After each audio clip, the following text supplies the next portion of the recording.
Good morning. Welcome to our online worship service of Kitsap Unitarian Universalist Fellowship. I invite you to follow along in the order of service. We will put the link in the chat. Whoever you are and wherever you have come from, for this hour, we here are one gathered congregation and all are welcome. My name is Edward Laws. Our family has been a part of KUUF for a little over a year now. I am a part of the Settled Ministry Task Force and an occasional volunteer actor. Our worship leader this morning is Joseph Bednarik, who hails from Port Townsend, where he attends Quimper Unitarian Universalist Fellowship and publishes for the Copper Canyon Press. We'd like to welcome any visitors. Please introduce yourselves in our chat box. We'd welcome more interaction with all during our after-service Zoom coffee hour. The link for our coffee hour will go into the chat next. You will need to use the password coffee with a capital C to be admitted to the coffee hour. Today is a special coffee hour as we have an opportunity to chat with the KUUF board. The announcements are available on our webpage, www.kuuf.org, or our weekly email newsletter, The Candle.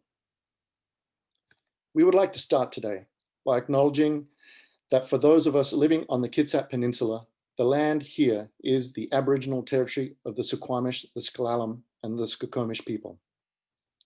They have lived in harmony with the lands and waterways along Washington's Central Salish Sea for thousands of years. These tribes still live here and protect the land and waters of their ancestors for future generations, as promised by the Point Elliott Treaty of 1855. Now please enjoy Brian Kenny playing our call to worship, hymn number 1024 in our teal hymnal, When the Spirit Says Do, played by Brian Kenny and Mike Menifee, sung by Ed Luby.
Come, you accidental pilgrims, you who find yourself on a journey of surprise and wonder. Come, you who emerge into this place as an act of liberation. Come, you who seek a life of mindfulness and a place to test your thoughts. Come, you who bring hearts of all kinds, heavy hearts, rusty hearts, hearts broken open in revelation, hearts full of love to share. Come, you who seek courage and you who have more courage than you realize. Come, you who stand behind the curtain, gathering up the resources to claim your truth. Come, you who have been in a bubble, you who are poised for transformation. We begin our story again, gathering courage, love, mindfulness, and a sense of purpose. We gather as a people of all ages, of different abilities, different backgrounds, and different perspectives. We share a covenant, a direction for our shared journey, and a commitment to encourage and challenge one another to spiritual growth. This path will ask much from us. Let us move forward with love. Let us move forward with appreciation for one another. Let us move forward knowing we are not alone. Whoever you are, whatever your gifts, you are welcome to join this journey. Now, please join me in lighting our chalice. If you have your own chalice or candle at home, please light it as we say these words. At the Start of a New Year by Lois Van Leer. We light this chalice at the start of a new year.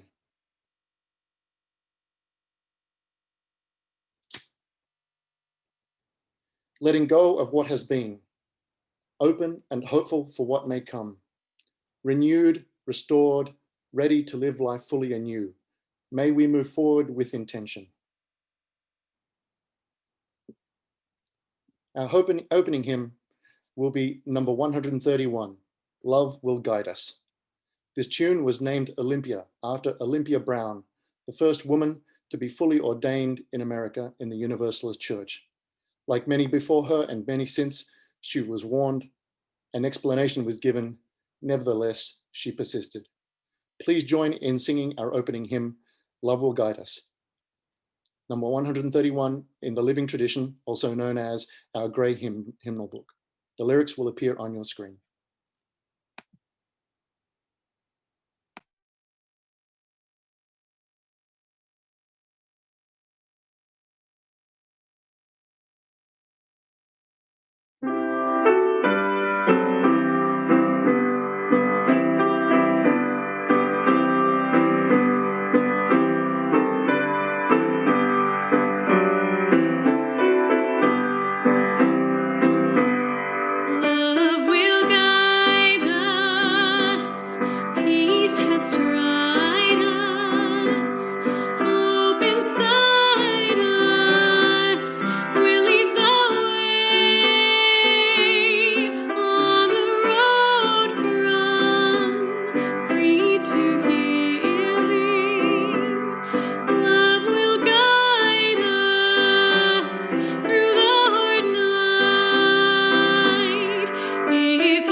Please join me in the spoken affirmation.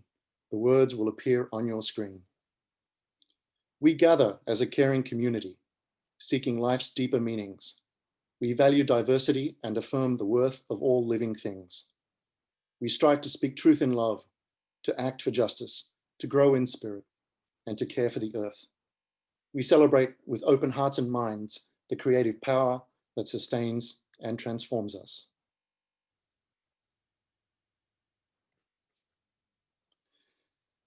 Now it is the time for our morning offering. If you would like to donate electronically, please click on the PayPal me link in the chat. You may then email admin@kuuf.org to let us know if your donation is for the 1. KUUF General Fund, 2. the Minister's Discretionary Fund to help our members in need, or 3.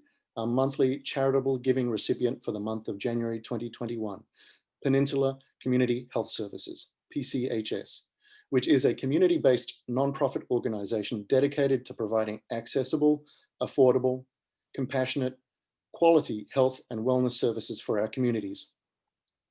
PCHS was founded in 1987 as a community clinic in downtown Bremerton and became a federally qualified health center in 1993. PCHS includes primary medical, dental, behavioral health counseling, substance abuse treatment, pharmacy services, and health education and promotion activities for all stages of life. You may also send a check to the address on the screen. Please write in the memo line to which of the funds your offering should go. If this is your first time at KUUF, you're our guest, so there is no need to contribute. Let there be an offering to strengthen and sustain our community, which is sacred to so many of us.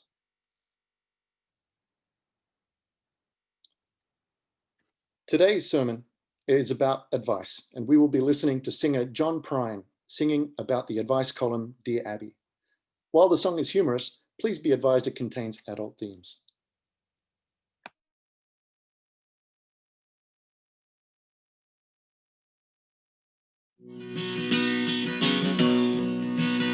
Dear Abby, you won't believe this, but my stomach makes noises whenever I kiss.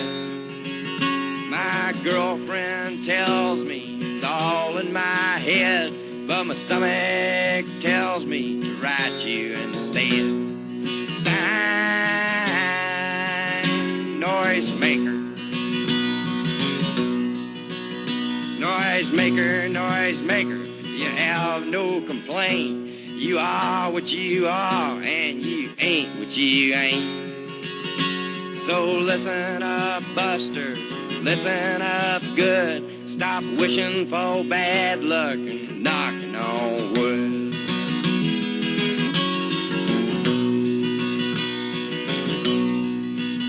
Dear Abby, well, I never thought that me and my girlfriend would ever get caught. We were sitting in the backseat just shooting the breeze, with her hair up in curlers and her pants to her knees. Sign, just married.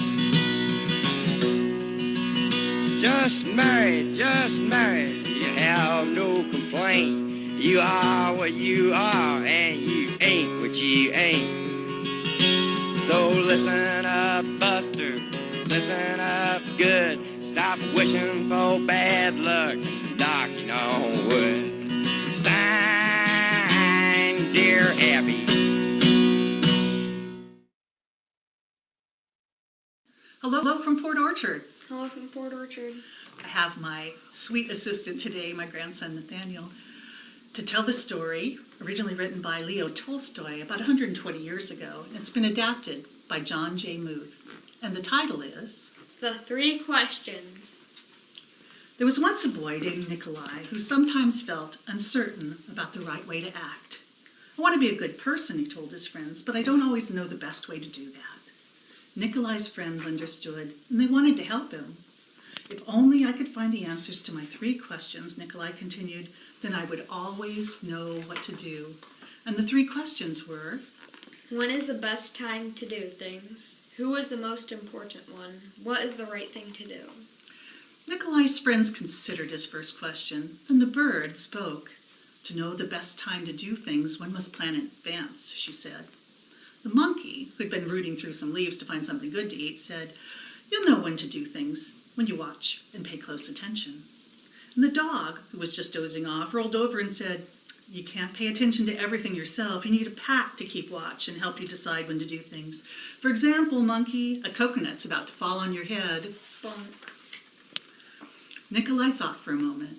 Then he asked the second question. Who is the most important one? Those who are closest to heaven, said the bird, circling up into the sky. Those who know how to heal the sick, said the monkey, stroking his bruised head. Those who make the rules, growled the dog. Nikolai thought some more, and then he asked the third question. What is the right thing to do? Flying, said the bird. Having fun all the time, laughed the monkey. Fighting, barked the dog. And the boy thought for a long while. He loved his friends, and he knew they were all trying their best, but their answers didn't seem quite right. Then an idea came to him. I know, he thought. I will ask the turtle. He's lived a very long time. Surely he'll know the answers I'm looking for. Nikolai hiked high up into the mountains where the old turtle lived all alone, and when he arrived, he found him digging in a garden. The turtle was old, and digging was very hard for him. I have 3 questions, and I came to ask your help, Nikolai said. When is the best time to do things? Who is the most important one? What is the right thing to do? Leo listened carefully, but he only smiled. Then he went on with his digging. You must be tired, Nikolai said at last. Let me help you. The turtle gave him his shovel and thanked him, and because it was easier for a young boy to dig than it was for an old turtle, Nikolai kept on digging until the rows were finished. But just as he finished, the wind blew wildly and rain burst from darkened clouds, and as they moved toward the cottage for shelter, Nikolai suddenly heard a cry for help. Running down the path, he found a panda whose leg had been injured by a fallen tree. Carefully, Nikolai carried her into the house and made a splint for her leg with a stick of bamboo. And the storm raged on, banging at the doors and windows. And when the panda awoke, she said, "Where is my child?" The boy ran out of the cottage and down the path, and the roar of the storm was deafening. Pushing against the howling wind and drenching rain, he ran farther into the forest, and there he found the panda's child, cold and shivering. The little panda was wet and scared, but alive, and Nikolai carried her inside and made her warm and dry, and then he laid her in her mother's arms. The turtle smiled when he saw what the boy had done. The next morning, the sun was warm, birds sang, and all was well with the world. The panda's leg was healing nicely, and she thanked Nikolai for saving her and her baby from the storm. And at that moment, the bird, the monkey, and the dog arrived to make sure everyone was all right. Nikolai felt great peace within himself. He had wonderful friends, and he'd saved the panda and her child, but he also felt disappointed. He still had not found the answers to his 3 questions. So he asked Leo one more time. When is the best time to do things? Who is the most important one? What is the right thing to do? And the old turtle looked at the boy. But your questions have been answered, he said. They have? Asked the boy. Yesterday, if you had not stayed to help me dig my garden, you wouldn't have heard the panda's cries for help in the storm. Therefore, the most important time was the time you spent digging the garden. The most important one at that moment was me, and the most important thing to do was to help me with my garden. Later, when you found the injured panda, the most important time was the time you spent mending her leg and saving her child. The most important ones were the panda and her baby, and the most important thing to do was to take care of them and make them safe. Remember that there is only one important time, and that time is now. The most important one is always the one you are with, and the most important thing is to do good for the one who is standing at your side. For these, my dear boy, are the answers to what is most important in this world. It's a good story, maybe even an epic story. Yeah. Well, that's enough for now. Goodbye. Goodbye. See you again soon. We are each like that little voice on the breeze. We light our candles, we sing our songs, and we let our lights shine, and we let everyone know that they are not alone, and we are here. This little light of mine, I'm gonna let it shine. This little light of mine, I'm gonna let it shine. This little light of mine, I'm gonna let it shine. Let it shine, let it shine, let it shine. Everywhere I go, everywhere I go, I'm gonna let it shine. Everywhere I go, I'm gonna let it shine. Everywhere I go, I'm gonna let it shine. Let it shine, let it shine, let it shine. You are not alone. You are not alone. I'm gonna let it shine. You are not alone. I'm gonna let it shine. You are not alone. I'm gonna let it shine. Let it shine, let it shine, let it shine. This little light of mine. This little light of mine. I'm gonna let it shine. This little light of mine. I'm gonna let it shine. This little light of mine. I'm gonna let it shine. Let it shine, let it shine, let it shine. Let it shine, let it shine, let it shine.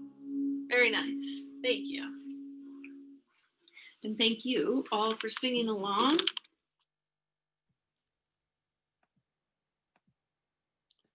Now is the time for our joys and sorrows. Though we are physically distanced from one another, our hearts and spirits remain connected. When shared together, our joys are amplified and our sorrows lessened. If you have a joy or a sorrow to share, I invite you to put it in the chat this morning.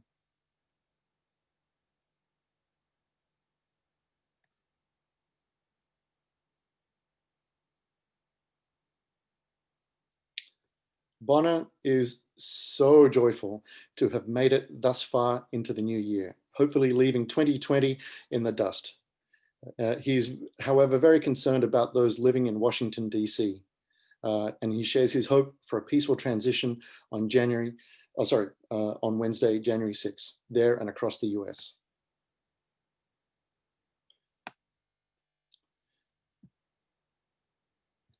In a Bowie song, Stewart shares their joy about the sparkly raindrops on hemlock.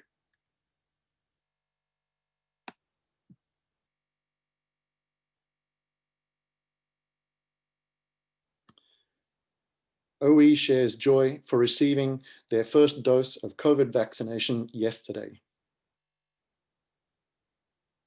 Great news.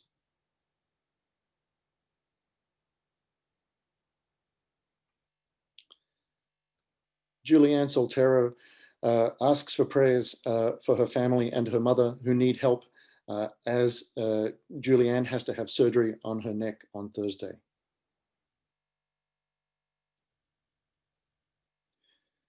Maya Demick shares her joy for a new year.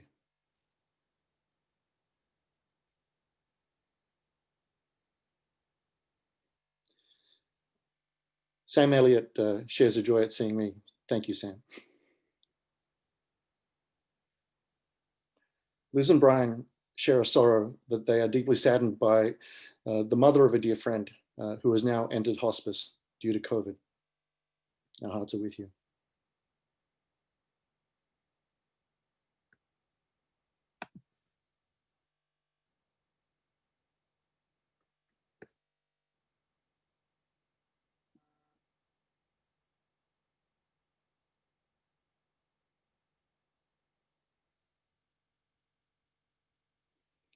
I'll just take a moment to share our joy within our family that our 2020, while challenging in many ways, was also when we were able to welcome our daughter into the world.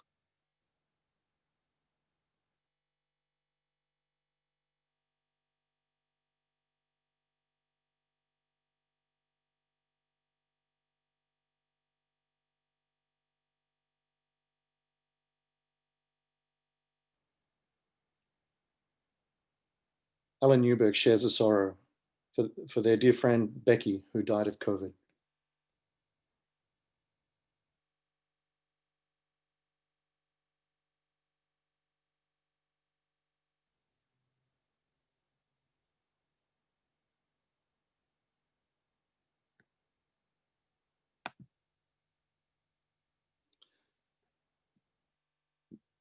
Beth Wilson shares joy is for all KUUF volunteers who have worked so hard to repair the Matan building septic drain field so that we'll work properly when all return to use the building. Great work, everyone.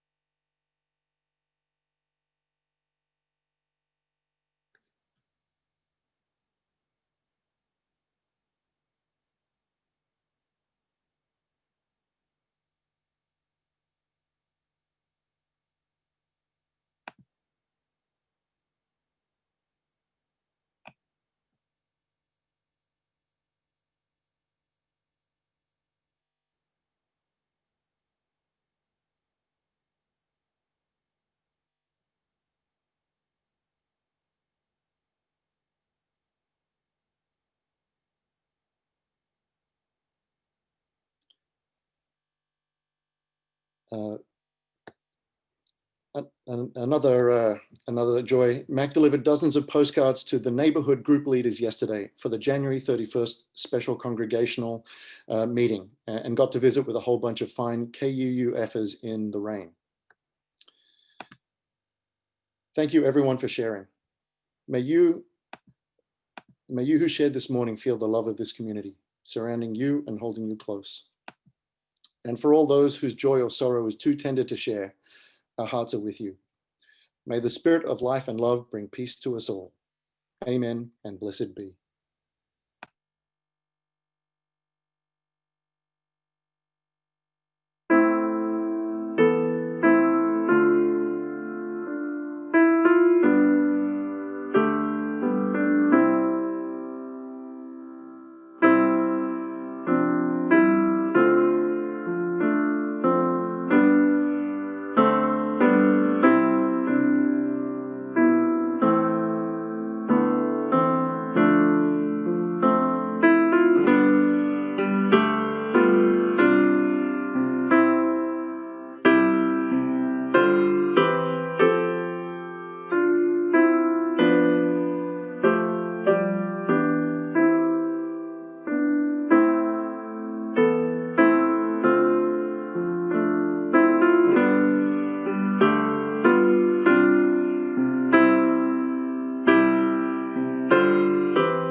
Good morning, everyone. Good morning, everyone. It is absolutely fantastic to be with you again.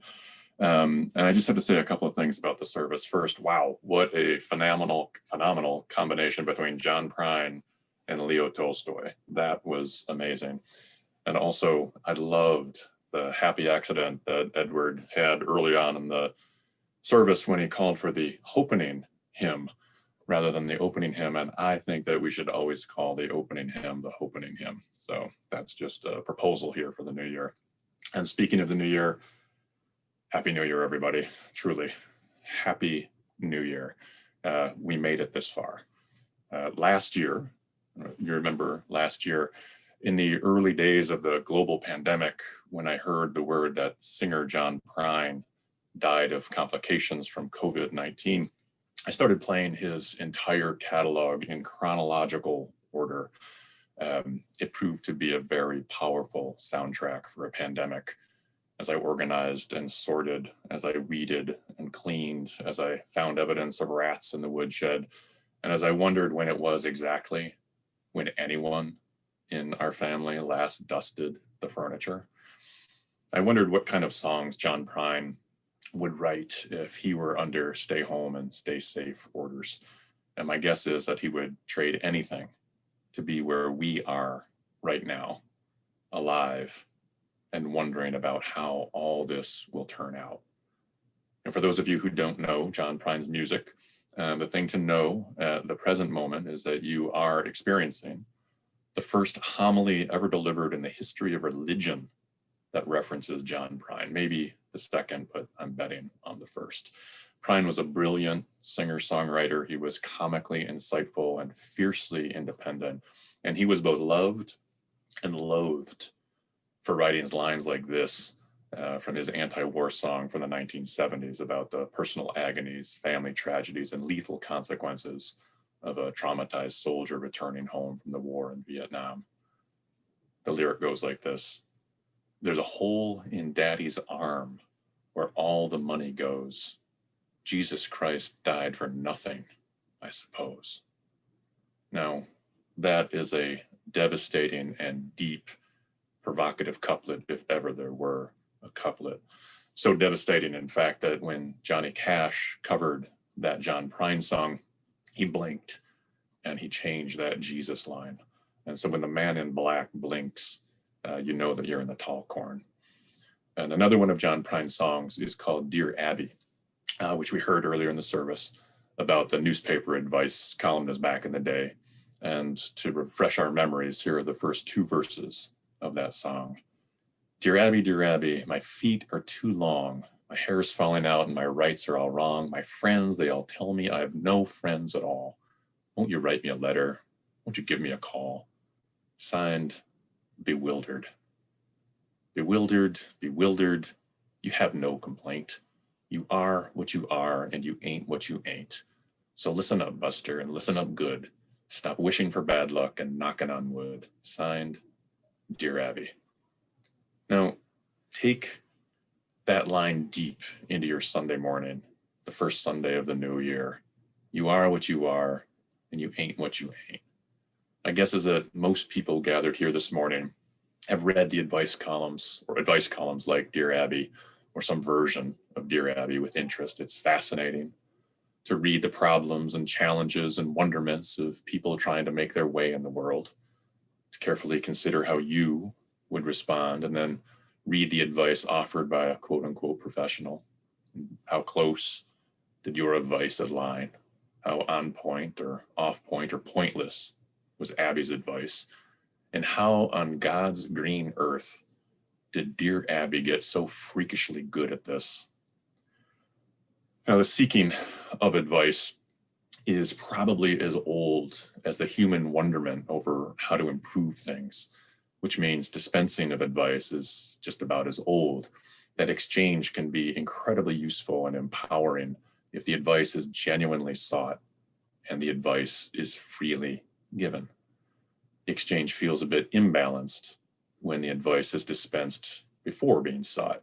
And I have the sneaking suspicion that many people who are unattracted to religious practice feel that religion is sort of like a sacred and oppressive Dear Abby column that's forced upon you with advice on how to live your life while saving your soul. Don't do this, do that, don't do that, do this. No, can't, shan't, shouldn't. Over here, this way, watch this, pay attention, etc., etc., etc. We've all been there. And after I listened to John Prine sing Dear Abby, I chose to continue my long established habit of not dusting.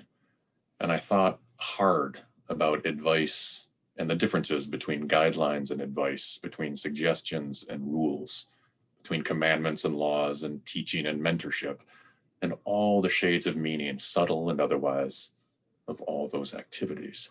The basic premise of advice is that somebody knows something or how to do something that you don't, or that you need to improve. Early in life, this usually means someone older, mostly because they've been to more rodeos. And I love that phrase, this ain't my first rodeo. When I was a young person, I didn't have too many rodeos under my belt, and I actually cultivated several relationships with elders. They were mostly business relationships as I mowed their lawns and shoveled their driveways. And after my work, I would accept their invitation to sit down and chat for a little while. I was grateful for the lemonade and the egg salad sandwiches. And I listened to their stories, and I tried to mine what wisdom may have pooled within their existence. And when I was a late teenager, I was especially fond of hanging out with Mr. Johnson on his back porch after I mowed his lawn on summer days. There was a good 60 years between us. And after my work was done, we'd sit in rockers on his back porch and talk. Usually nothing too deep, but when I listened close, there was often something very nutritious there. He would take a drag on his cigarette, look out over the lawn that I just mowed, and then take a hit off of his oxen machine. He had emphysema, very shallow breathing, and he was a committed lifelong smoker. Now, for a 16-year-old, trying to make sense of the fast approaching adult world, this seemed like a perfect person to listen to. And true enough, he told me many wonderful stories of living, and he gave me a bunch of good advice. He once gave me a large box of Life magazine covers, just the covers, not the magazine. Week after week, month after month, year after year, decade after decade, he'd carefully razor off the covers of these Life magazines and place them carefully and chronologically in a box to be stored until he gifted it to me. It was an impressive collection, and he considered this a great treasure, and I accepted the gift as a great treasure. What 16-year-old boy who's interested in life wouldn't be interested in that box? Now, the most practical and memorable advice that Mr. Johnson ever gave me was how to properly wash and polish windows, and I follow his method to this day. In fact, I was the only person that he had ever met who would follow his method to the T. And when I went off to college, he had to find a new helper, though I was always, when I came back to town, I always made a point to go visit Mr. Johnson when I came home for breaks. And in the summer, right before my junior year, I visited Mr. Johnson, and his emphysema was progressing steadily. And of course, he still smoked, because at that point, what's the point? We had known each other for years at that point, and our conversation actually turned very serious. He said that he wanted to die in his house. He wanted to die in the house that his father built, in the house where he grew from a boy into a man. He wanted to die in the house where he had lived until he was an old man.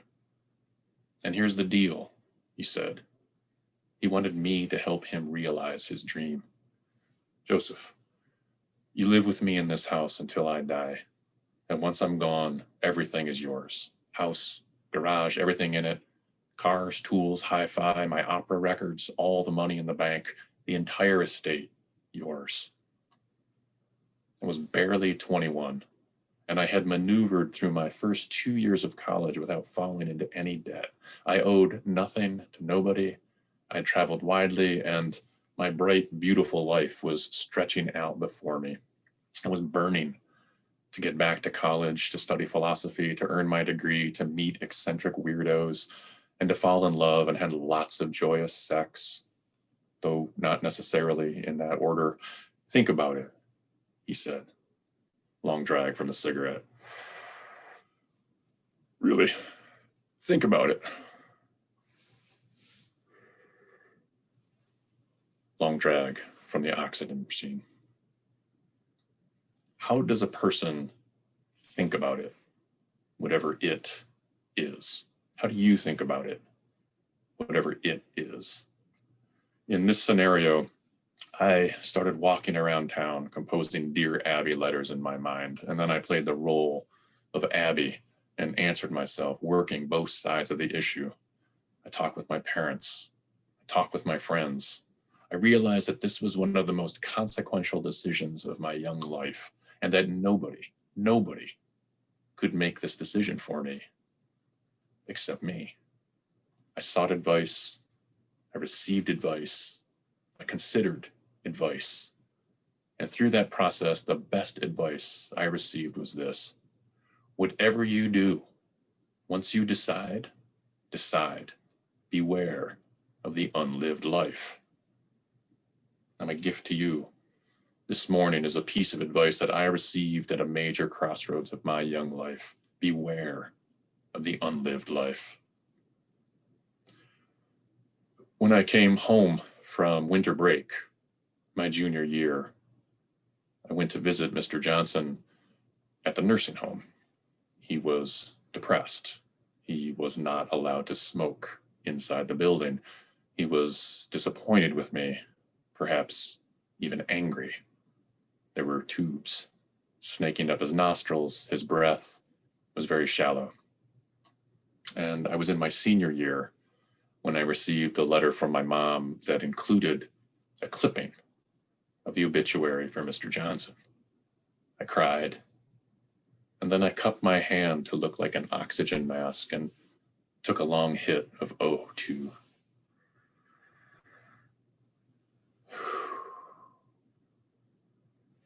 And then I vowed to perform a memorial practice of always thinking about John August Johnson when I wash windows, and I always do.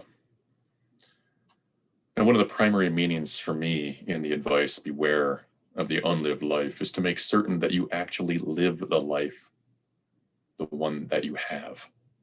As I mentioned earlier, the recently deceased John Prine would trade anything to be where we are right now, alive. And this human life that we're enjoying is a great, great gift, a great, sublime, and intensely complicated gift. And I also bring forward another phrase: youth is wasted on the young. And when I heard that as a young person, my response was an indignant double positive. Yeah, right. But now, moving ever deeper into my 6th decade, methinks that there is wisdom in that statement. So when my sister contacted me about taking part in the annual ritual of offering letters of advice to high school seniors in the school that my nephew goes to, I readily agreed. Sounds like fun, I said. Once I began writing this letter of advice, it was like a cartoon snowball tumbling and rolling down a mountainside, gathering steam and size and momentum and picking up everything in its path.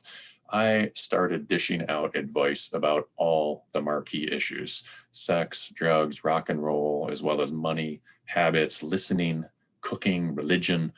Five single-spaced typed pages later, I signed my name goodbye. Who knew? My very first piece of advice after Dear Nephew: beware of advice, especially unsolicited. And here was my explication of that first piece of advice. Since this letter of advice was solicited, you can disregard this first rule for the entirety of this letter. And I continued, lots of righteous people like to tell other people what's good for them and what they should do. Many of these people mean well. Listen to what they have to say. Let their words steep a while in your heart and in your mind.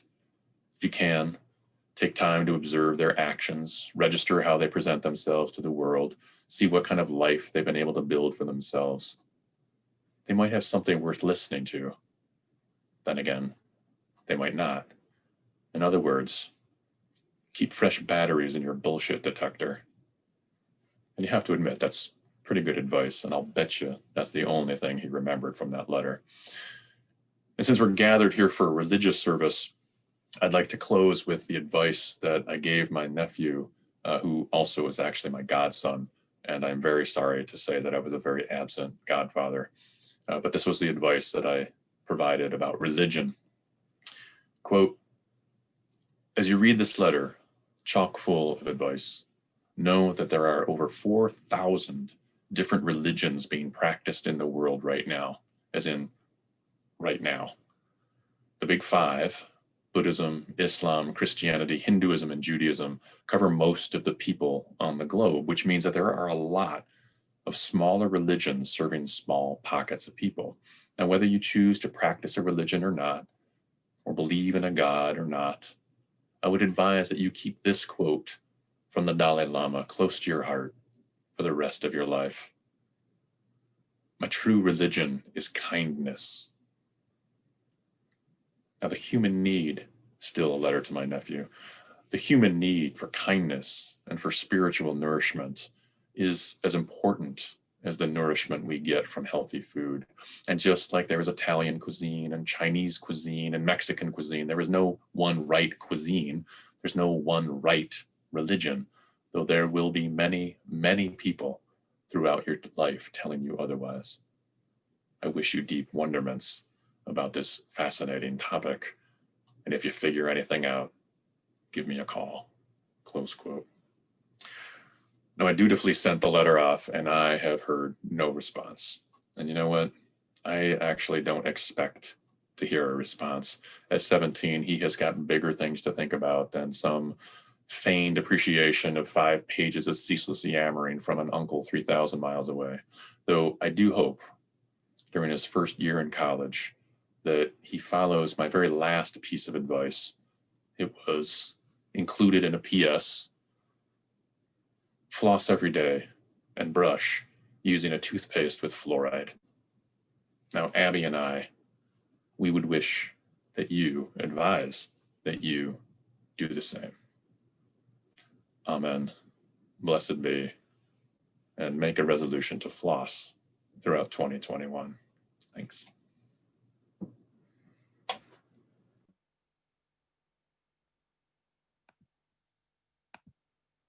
Thank you, Joseph, for the sermon. Thanks for the introduction to John Prine and also for the inspiration to think about it and make sure I live this life. I invite you now to set an intention and choose your word for the week ahead.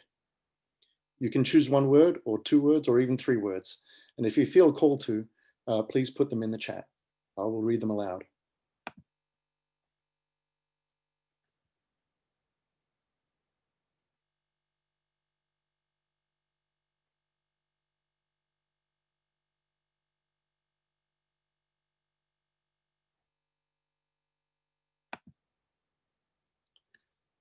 Jill Clara says kindness. Bonner says celebrate. Oe says rest.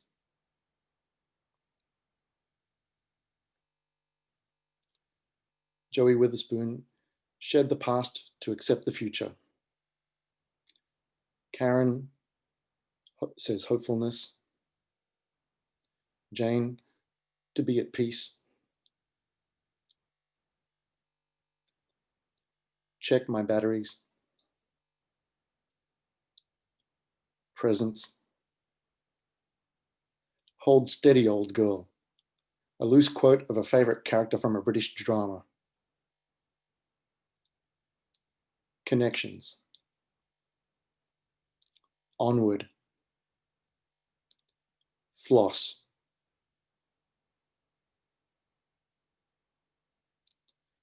Love your dentist. Let go.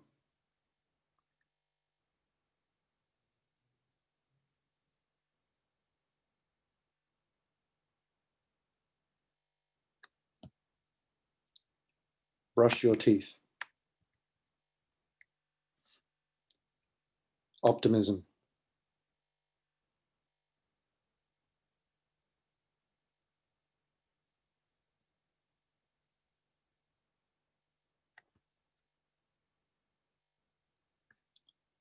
Be here now.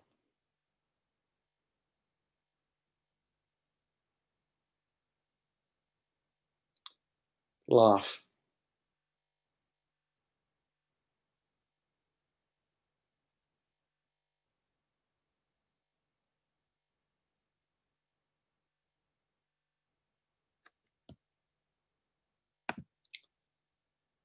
Thank you everyone for sharing your intentions.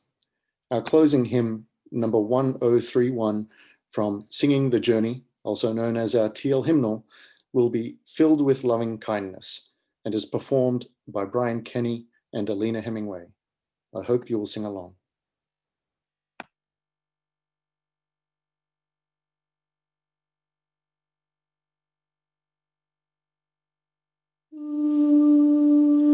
May I be filled with loving kindness. May I be well. May I be filled with loving kindness. May I be well. May I be peaceful and at ease. May I be whole. May you be filled with loving kindness. May you be well. May you be filled with loving kindness. May you be well. May you be peaceful and at ease. May you be whole. May we be filled with loving kindness. May we be well. May we be filled with loving kindness. May we be well. May we be peaceful and at ease. May we be whole.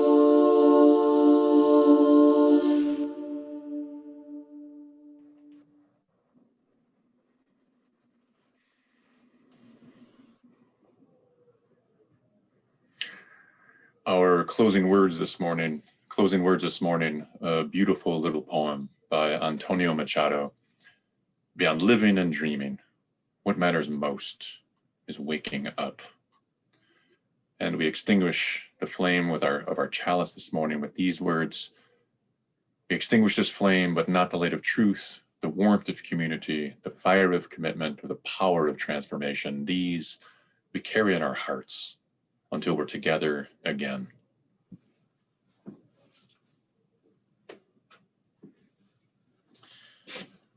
And now I would advise that all of you consider attending the coffee hour. This link is in the chat. The password is coffee, capital C. This coffee hour is going to be a special one because it's a conversation with the board. Members of the board would love to field any questions that you have, to hear your thoughts in the past year, what's going on with your present situation and what you're looking forward to in 2021. So we will see you there. Thanks.